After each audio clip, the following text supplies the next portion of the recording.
Hello, this is Yomukurum. I told you that the pride of Korean sedans, the Grandeur, is finally preparing for a facelift. Now, the release date is really not far off. So, in the last video, I shared the news about the real car being filmed. Compared to before, it looks younger and more sophisticated. Rather than making big changes, this time they focused on perfecting the design and significantly improving things that were inconvenient before. And I promised that in the next video I would focus on showing you how the interior is changing. I took photos from the same angle to make an accurate comparison. For first-time viewers in the last video, there's little difference from before. There were quite a few reactions like this as well. If you compare the two side by side, they're quite different, especially the square headlamps are gone.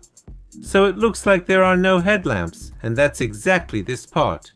These are new MLA type headlamps. I mentioned before that headlamps like these would be applied for the first time in a mass market car with the Grandeur Facelift. MLA is an advanced lens technology. Until now, this technology was only available in premium models and Genesis, so it feels much younger now. The grille design used to be separated into upper and lower sections. Now that it's integrated into one, it has a sharp, edgy design that gives it the feel of a high-performance car. The rear design has also been leaked. At first glance they may seem similar, but I've noted that major design differences actually improve the overall quality. From a similar angle, you can see the tail lamp design is different. The signal lights that were on the bumper have finally been moved up. Hyundai has done a good job reflecting consumer requests for improvements. The bumper's design has changed, so it definitely looks younger, and now I'll give you a detailed look at the interior as well. Many people have been really curious about the interior, and I mentioned that for this facelift, Hyundai will be introducing the Pleos for the first time. However, it has been difficult to see it in person until now. Two displays were spotted in a test vehicle overseas. Wow, it's completely different. A small display for the instrument cluster is provided, and only the key information is shown here while driving. And in the center you can see the much larger Pleos display. But personally, while the size of the screen is important, I was even more curious about the UI at the bottom. The reason is that I mentioned Pleos will come in different versions depending on the vehicle. Since the Grandeur is Hyundai's flagship vehicle, anyone can guess that it will have the highest level user interface among the mass market cars to be released in the future. In the most recent interior shot, you can slightly see the lower part of the Pleos display. Will plug-and-play features with physical buttons be offered here? Pleos comes in various versions depending on the vehicle and trim level. Hardware that takes into account the usefulness of physical buttons is ready. When it was first unveiled, I told you that a detachable UI was confirmed at the bottom of the display. This is the plug-and-play feature. While many people prefer touch controls, if you prefer physical buttons, you can attach them whenever you need. It's especially essential for personalization. If there's a function you want, you can assign it to a button and use it whenever you like. That's why I was even more curious, and finally, the entire interior infotainment system of the Grandeur Facelift has been spotted. Fortunately, there are physical buttons below the plug. That's a welcome feature. Currently, the Grandeur has buttons below the infotainment system and a climate control display at the bottom. Using the climate control display, I found its low position somewhat disappointing. It's especially filled with touch-based functions.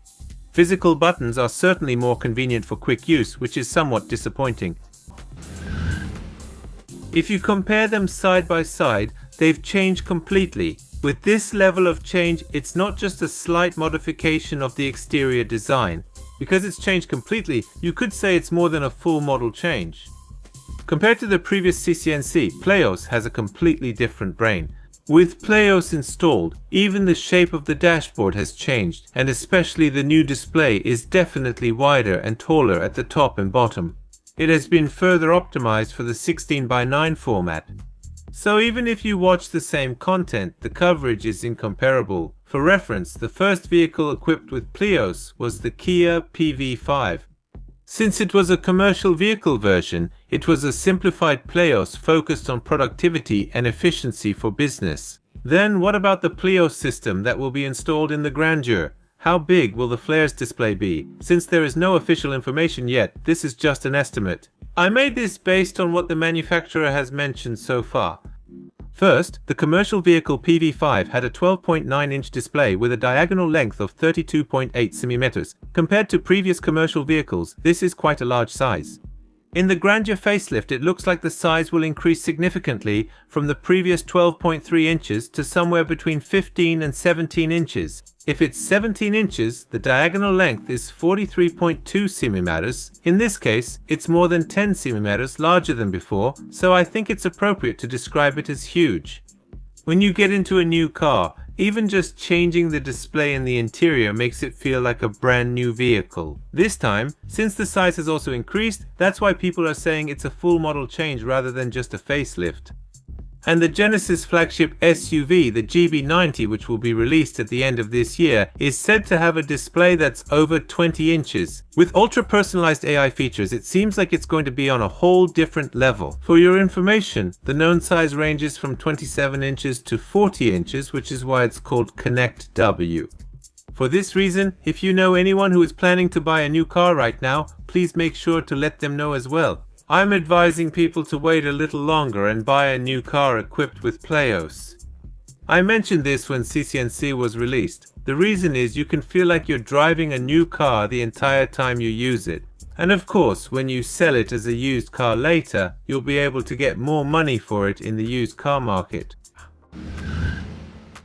If you compare them side by side, you'll see that as the display size increased, the glove box area changed too. In the previous model it was parallel, but with Pleos it extends much further down.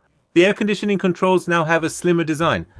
And you can't see the air conditioning controller here because its position has been moved to the lower part of the display. Since it's in a fixed area, it looks like you'll be able to use it quickly.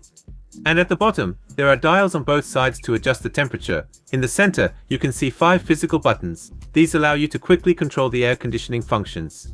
It really seems like it's been optimized a lot.